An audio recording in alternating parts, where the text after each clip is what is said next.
Beneath the surface, the tragedy of Emily Johnson. Emily Johnson was born into a life of luxury, the only child of Mr. and Mrs. Johnson, a powerful couple known throughout the city. After 5 years of waiting and countless prayers, Mrs. Johnson was blessed with a daughter she called her Miracle. Determined to give Emily everything she had ever longed for, Mrs. Johnson spoiled her child to excess, fulfilling every whim and want. The maids took care of every household chore, while Emily floated through life without lifting a finger. Her father, Mr. Johnson, saw the danger in this, often warning his wife that they were raising a daughter ill-prepared for the world. But Mrs. Johnson, blinded by love, never listened. Though spoiled and entitled, Emily had one shining trait: her academic brilliance. Without effort, she topped her classes, and her teachers were in awe of her intelligence. This became the source of her pride and arrogance. She treated others with disdain, believing her academic success and her family's wealth made her superior. People tolerated her only for fear of crossing the Johnsons or for the allure of being associated with their fortune. When Emily turned 18,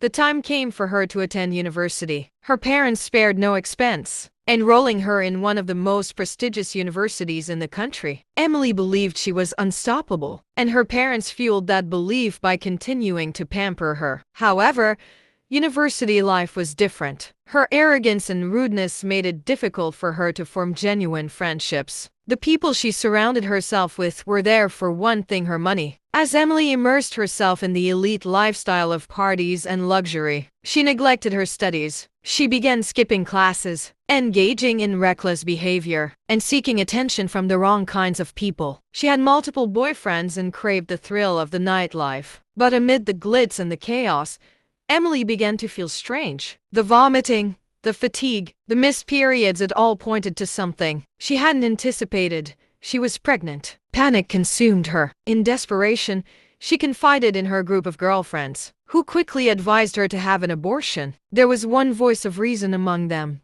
Abigail, who warned that it was too late for a safe procedure. But the others dismissed her concerns, shutting her down. Emily, overwhelmed and clueless, followed their advice. Days later, her friends brought her some pills, telling her to take them alone and promising that everything would be fine. Emily did as she was told. Hours passed, and the friends grew anxious when Emily didn't return. When they went to her hostel room, they were met with horror.